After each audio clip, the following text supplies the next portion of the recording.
नमो नमः मित्रों, मैं अंजू शर्मा संस्कृत जीवनम में आप सभी का स्वागत करती हूँ। तो जैसा कि मित्रों हम लोग अपनी महाकाव्य जो हमारी साहित्य वाली कक्षा है उसमें हमारा जो सबसे बड़ा महाकाव्य है, विश्व का सबसे बड़ा महाकाव्य जो भागवत है, महाभारत के जो छठवें अध्याय जो पर्व अर्थात भीष्म पर्व में जिस श्रीमद् भगवत गीता का वर्णन किया गया है, तो हम लोग आज जो हमारी साहित्य की कक्षा चल रही है उसमें हम लोग श्रीमद् भगवत गीता का अध्ययन कर रहे हैं। तो श्रीमद् भगवत गीता में जैसा कि हम लोग अभी भूमिका भाग अर्थात जो भूमिका से बनने वाले जो महत्वपूर्ण प्रश्न हैं उन प्रश्नों का अध्ययन कर रहे हैं। तो मेरे साथ जो लोग लाइव जुड़ चुके हैं उनमें विजयी भव जी हैं, ओम नमः शिवाय जी हैं, पंगुड़ी वर्मा है, अजय गौड़ है, बीटू यादव है। तो आप लोग वीडियो की लिंक को शेयर कर दीजिए और अधिक से अधिक लोगों को हमारी वीडियो के साथ लाइव आने के लिए अवश्य जोड़िए। तो कल की कक्षा में पहले जो हमारी भूमिका भाग में जिसमें हम लोगों ने जाना, क्योंकि भूमिका भाग से कई महत्वपूर्ण प्रश्न परीक्षाओं में पूछे जाते हैं, तो उसी भूमिका से बढ़ने वाले जो हमारे महत्वपूर्ण प्रश्न हैं आज भी उन्हीं को हम जानेंगे। तो कल जैसा कि हम लोगों ने जान लिया था कि गीता जो है, गीता में कुल श्लोकों की संख्या 700 है और उन 700 श्लोकों में से सर्वाधिक जो श्लोक हैं वो श्री भगवान कृष्ण के द्वारा कहे गए हैं, जिनमें भगवान कृष्ण द्वारा जो कथित श्लोकों की संख्या है वो है 574 और उसके पश्चात जो अर्जुन द्वारा कथित श्लोक हैं उनकी संख्या 84 है। इसके पश्चात जो संजय हैं, संजय के द्वारा जो कथित श्लोक है उनकी संख्या कुल 41 है और केवल एक जो श्लोक है वो धृतराष्ट्र के द्वारा कहा गया है। और धृतराष्ट्र ने भी जो श्लोक कहा है, एक श्लोक जो कहा है वह भी उनके प्रथम अध्याय का, अर्थात जो गीता है हमारी उसमें भी कुल 18 अध्याय हैं और 18 अध्यायों में से जो प्रथम अध्याय है उस प्रथम अध्याय का प्रथम श्लोक ही धृतराष्ट्र के द्वारा कहा गया है। तो उसी क्रम में हम आगे देखते हैं कि हमारे आगे जो प्रश्न बन सकते हैं उनको भी जान लेते हैं। जैसे कि गीता में अनुबंध चतुष्ट अर्थात प्रत्येक ग्रंथ जो होता है उसके कोई ना कोई विषय, प्रयोजन इत्यादि होते हैं कि हम किसी भी ग्रंथ का अध्ययन करते हैं तो उसका क्या लाभ होता है, क्या प्रयोजन इत्यादि होता है, उसमें क्या क्या विषय होते हैं, यही सब अनुबंध चतुष्ट के अंतर्गत आते हैं। तो जो गीता है, गीता के अनुबंध चतुष्ट है उसमें सर्वप्रथम जो है वो है हमारा विषय। अब विषय क्या है, गीता है जो उसका प्रतिपाद्य विषय क्या है, तो गीता में वर्णित है क्या क्या, कर्म योग, ज्ञान योग और भक्ति योग आदि। अर्थात कर्म की महत्ता को भी गीता में वर्णित किया गया है, ज्ञान की महत्ता के विषय में भी गीता में वर्णन किया गया है और भक्ति योग के विषय में भी गीता में बहुत ही विस्तार से वर्णन किया गया है। इसके अतिरिक्त भी अन्य विषयों का वर्णन गीता के अंतर्गत मिलता है। अब जो इसका द्वितीय भाग है वह है हमारा प्रयोजन, कि गीता का ये प्रयोजन क्या है। और ये प्रश्न आपकी परीक्षा में पूछा भी जा चुका है कि गीता का प्रयोजन क्या है। तो हम जानते हैं कि जीव मात्र का कल्याण करना, अर्थात प्रत्येक जीव मात्र का कल्याण करना ही गीता का जो प्रयोजन होता है। अब अगला जो हमारा है वह है हमारा अधिकारी, अर्थात गीता जो हमारी है उसको जो पढ़ने वाला है अर्थात उसके पढ़ने का जो अधिकारी है वह अधिकारी कौन होता है, गीता को कौन पढ़ सकता है, इसका अध्ययन कौन कर सकता है। तो यह हम जानते हैं कि अपना कल्याण चाहने वाले मनुष्य अर्थात जो मनुष्य अपना कल्याण चाहते हैं ऐसे मनुष्य गीता को पढ़ने के अधिकारी होते हैं। अन्य इनकी कोई योग्यता नहीं होती है कि आपको गीता का अध्ययन करना है तो इतना पढ़ा लिखा होना चाहिए या इससे कम पढ़ा लिखा व्यक्ति गीता का अध्ययन नहीं कर सकता है, ऐसा कोई भी नियम नहीं है। प्रत्येक वह व्यक्ति जो अपना कल्याण चाहता है वह व्यक्ति गीता का अध्ययन कर सकता है। वह सभी व्यक्ति जो कल्याण चाहने वाले होते हैं वह सभी गीता पढ़ने के अधिकारी होते हैं। अब इसका जो चतुर्थ अर्थात जो चौथा अनुबंध रह जाता है वो कौन सा है, संबंध। तो इसको भी जान लेते हैं। गीता जो है, गीता के विषय में परस्पर जो गीता में संबंध है वो कौन सा है, प्रतिपाद्य प्रतिपादक का संबंध है। इसके विषय में भी आपसे पूछा जा सकता है कि गीता में किस प्रकार का विषय है, तो यह संबंध है। तो आप प्रतिपाद्य प्रतिपादक, ध्यान रखिए कभी कभी होता है कि कार्य कारण संबंध इत्यादि दे देते हैं उसमें, तो कार्य कारण नहीं, जो इसमें संबंध है वो किस प्रकार का है, प्रतिपाद्य और प्रतिपादक, अर्थात प्रतिपाद्य और प्रतिपादक का संबंध इसमें गीता में दिया गया है।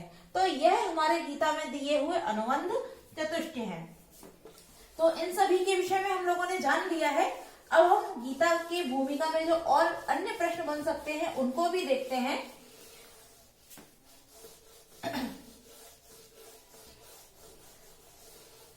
तो जैसा कि अब हम बात करते हैं कि गीता में 4 प्रकार के भक्तों के विषय में वर्णन किया गया है।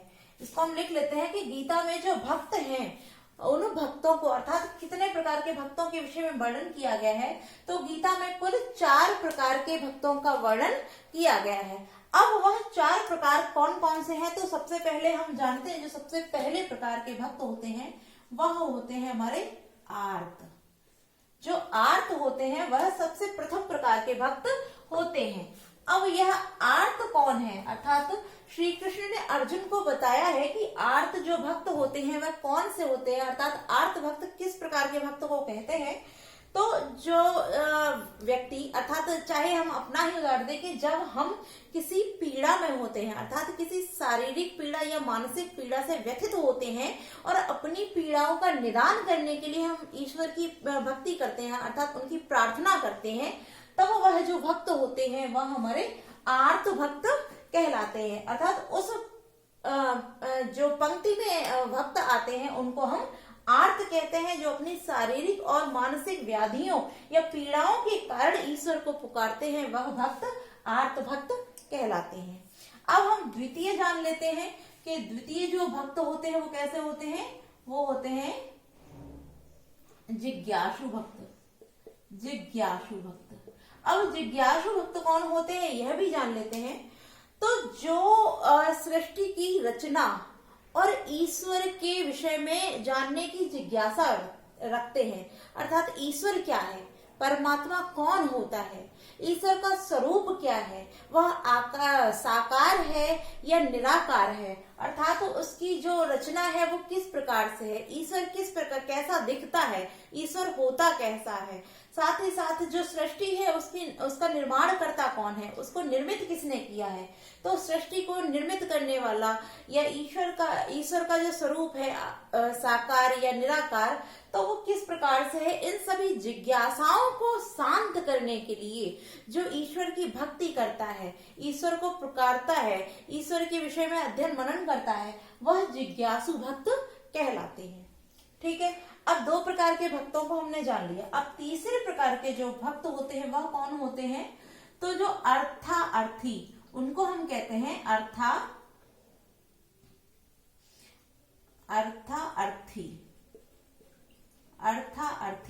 भक्त, अर्थात जो अर्थार्थी होते हैं, तात्पर्य जो धन संपत्ति वैभव इत्यादि के लिए ईश्वर को पुकारते हैं, अर्थात जो अपनी संपन्नता के लिए, अपनी सफलता के लिए, अपनी उन्नति के लिए, उन्नति चाहते हुए, वैभव चाहने के लिए, धन संपत्ति इत्यादि चाहने के लिए जो ईश्वर की भक्ति करते हैं। जैसे आज के विषय में हम देखते हैं, आजकल अधिकांशतः देखा जाता है कि कुछ लोग हो जाते हैं मंदिर में, और मंदिर में कि हम इतना प्रसाद चढ़ाएंगे, ऐसा करेंगे, यदि हमारे यहाँ ऐसा हो जाए, अर्थात मुझे नौकरी मिल जाए तो, या हमारे यहाँ पुत्र हो जाए, या कोई भी अपनी जो भी मनोकामना है उसको मांगने के पश्चात ईश्वर के लिए जो भक्ति जागृत करते हैं, अर्थात भक्ति करते हैं, तो वह अर्थार्थी प्रकार के भक्तों के अंतर्गत आते हैं। अब जो चौथे प्रकार के भक्त होते हैं वह कौन होते हैं, तो वह हमारे होते हैं ज्ञानी भक्त। ज्ञानी भक्त, अर्थात जो चौथे प्रकार के भक्त हैं वो कौन से होते हैं, वो ज्ञानी भक्त होते हैं। अब ज्ञानी भक्त के अंतर्गत कौन आते हैं, जो केवल ज्ञान के लिए, अर्थात ईश्वर की भक्ति जो करते हैं वो केवल ज्ञान के लिए करते हैं, केवल अपने श्रद्धा भाव से जो ईश्वर की भक्ति करते हैं वह ज्ञानी भक्त के अंतर्गत आते हैं। अब यदि आपसे प्रश्न ये पूछा जाता है, आपसे इस प्रकार से यदि परीक्षा में प्रश्न पूछ दिया जाता है कि जो श्री कृष्ण है उन्होंने गीता में सबसे उत्तम जो भक्त है वो किसको बताया है, तो आप सभी लोग एक निर्णय पर पहुंच भी चुके होंगे कि जैसा कि हमने चारों प्रकार के भक्तों के विषय में वर्णन कर दिया है, तो उसके आधार पर हम देखते हैं कि जो ज्ञानी भक्त होते हैं, यह जो ज्ञानी भक्त होते हैं, ये इन्हीं भक्तों को भगवान श्री कृष्ण ने सबसे उत्तम प्रकार का भक्त बताया है। उन्होंने कहा है कि जो ज्ञानी भक्त होता है वह सबसे उत्तम कोटि का भक्त होता है। ठीक है, तो ये हमारे सभी क्लियर हो गए हैं। अब हम आगे जानते हैं कि जो हमारी गीता है, जो हमारी गीता है, उस गीता को उपनिषदों का सार कहा जाता है। तात्पर्य जो हमारे उपनिषद हैं, उन उपनिषदों की संपूर्ण रचना अर्थात उसके संपूर्ण ज्ञान का सार हम किसको कहते हैं? गीता को कहते हैं। और सर्वाधिक विश्व में सबसे अधिक जो टीकाएं लिखी गई हैं, वह भी हमारी सबसे अधिक टीकाएं लिखी गई हैं गीता के ऊपर। यदि इसके सबसे प्राचीन भाष्य के विषय में बात करें कि गीता का सबसे प्राचीन जो भाष्य है वो शांकर भाष्य है। जो गीता के ऊपर लिखा गया है वो सबसे प्राचीन भाष्य है शांकर भाष्य। और गीता के अंतर्गत यदि आपसे पूछा जाता है कि गीता के अंतर्गत कितने प्रकार के यज्ञों का वर्णन किया गया है, तो गीता में जो यज्ञों की संख्या बताई गई है वो कुल 14 संख्या बताई गई, अर्थात गीता में कुल 14 प्रकार के यज्ञों का भी वर्णन किया गया है। अब इसमें गीता में जैसे जो हमारे अर्जुन, युधिष्ठिर इत्यादि हैं, श्री कृष्ण हैं, इन सभी के जो क्योंकि कभी कभी जो शंख इत्यादि होते हैं उनके विषय में भी प्रश्न पूछ दिए जाते हैं, तो हम उनको भी जानते चलते हैं कि गीता में जो वर्णित शंख हैं, उन शंखों का नाम और उनके जो स्वामी हैं उनको भी जानते चलते हैं। तो हम एक तरफ लिख लेते हैं शंख, क्योंकि शंख, और दूसरी तरफ हम लिखते हैं उनके स्वामी। अर्थात गीता में जितने प्रकार के शंखों का और उनके स्वामियों का जो वर्णन किया गया है उसको भी जान लेते हैं। तो सबसे पहले हमारे आते हैं 5 जन, अर्थात श्री कृष्ण जो आते हैं, श्री कृष्ण। इन श्री कृष्ण का जो शंख है, तो इनके शंख का जो नाम है वो क्या है? पांचजन्य। पांचजन्य अर्थात श्री कृष्ण के शंख का नाम है पांचजन्य। आप लोग जैसे कि अगर आप सभी ने जो श्री कृष्ण की कथा है उसको सुन रखा होगा, तो आप जानते होंगे कि जब श्री कृष्ण जी महर्षि सांदीपनि के आश्रम में वहां अध्ययन कर रहे होते हैं, तो सांदीपनि के पुत्र को पुनः लाने के लिए, अर्थात जो जिसकी मृत्यु हो जाती है उसको वो पुनः लाने के लिए जब वो समुद्र के तल में जाते हैं, तो वहां जो शंख होता है वह पांचजन्य होता है, जिसके द्वारा ही जिससे छुड़ा करके वहां से वो सांदीपनि के पुत्र को लेकर आते हैं। तो वह जो शंख था वो कौन सा था? पांचजन्य शंख होता है। ठीक है, अब हम देखते हैं कि जो युधिष्ठिर हैं, युधिष्ठिर के शंख का नाम क्या है? तो युधिष्ठिर के जो शंख है उसका नाम है अनंत विजय। अनंत विजय, युधिष्ठिर के शंख का नाम है अनंत विजय। अब आता है भीम। भीम के शंख का नाम क्या है? तो भीम के शंख का नाम है पौंड्र। पौंड्र, भीम के शंख का नाम है पौंड्र। अब हम अर्जुन के शंख को जानते हैं कि जो अर्जुन है, तो अर्जुन के शंख का नाम क्या है? तो अर्जुन के शंख का नाम है देवदत्त। अर्थात अर्जुन का जो शंख है उसका नाम है देवदत्त। इसके बाद आता है नकुल। नकुल के जो शंख का नाम है वह है हमारा सुघोष। सुघोष, नकुल के शंख का नाम है सुघोष।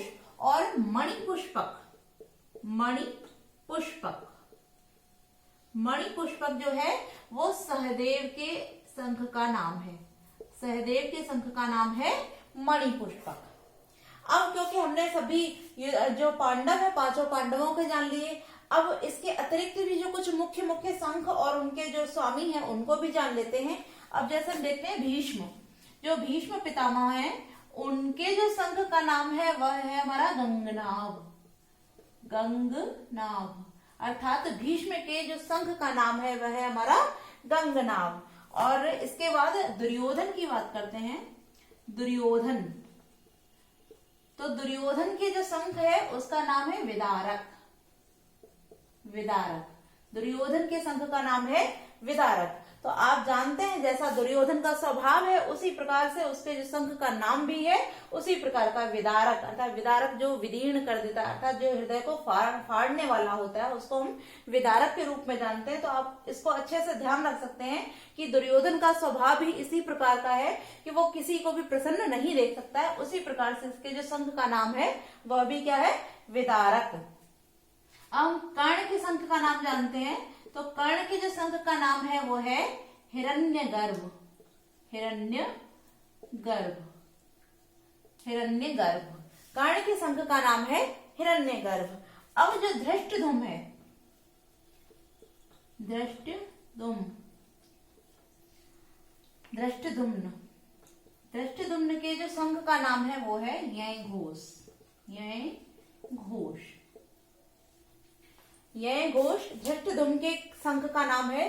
तो जो गीता में वर्णित शंख है वह यही महत्वपूर्ण है। जो शंख अर्थात स्वामी के साथ साथ जब पूछ देते हैं, कभी कभी युधिष्ठिर के शंख का नाम पूछ देते हैं, कभी अर्जुन के शंख का नाम पूछ देते हैं, इस प्रकार से कभी कभी पूछ देते हैं। तो यही मुख्य है जिनके शंखों के नाम यहाँ दिए गए हैं। आप इन सभी का स्क्रीनशॉट लेना चाहें तो आप लोग स्क्रीनशॉट ले लीजिए, और आप नोट करना चाहें तो आप इसको साथ साथ नोट करते चलिए। तो आज हम लोगों ने सभी शंख और उनके स्वामियों के विषय में भी जान लिया है। अब हमारे जो कुछ और शब्द महत्वपूर्ण प्रश्न है उनको भी जान लेते हैं। तो यदि हम बात करते हैं कि जिस प्रकार हमने सबसे पहले जाना कि जो अर्थात महाभारत है, महाभारत में 18 की जो संख्या है उसका बहुत ही महत्व रहा है। 18 की जो संख्या है वो बहुत ही महत्वपूर्ण है। सबसे पहले महाभारत के जो पर्व है उनके जो पर्वों की संख्या है वह भी 18 है। गीता की बात करते हैं तो गीता में भी कुल 18 ही अध्याय है। और यदि हम बात करते हैं कि जो महाभारत का युद्ध हुआ था वह भी कुल 18 ही दिन चला था।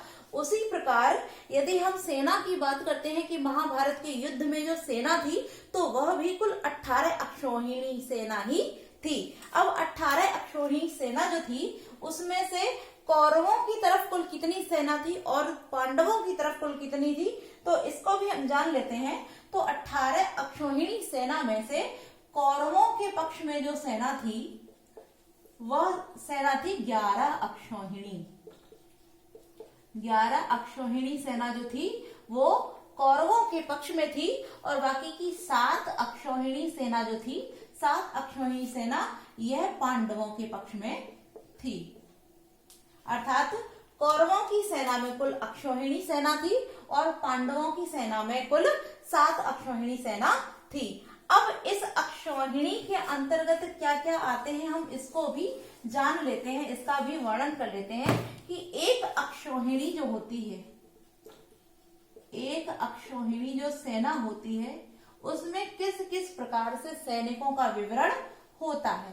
तो सबसे पहले हम जानते हैं कि जो एक अक्षौहिणी सेना जो होती है इसमें कुल 2,18,700 सैनिक होते हैं।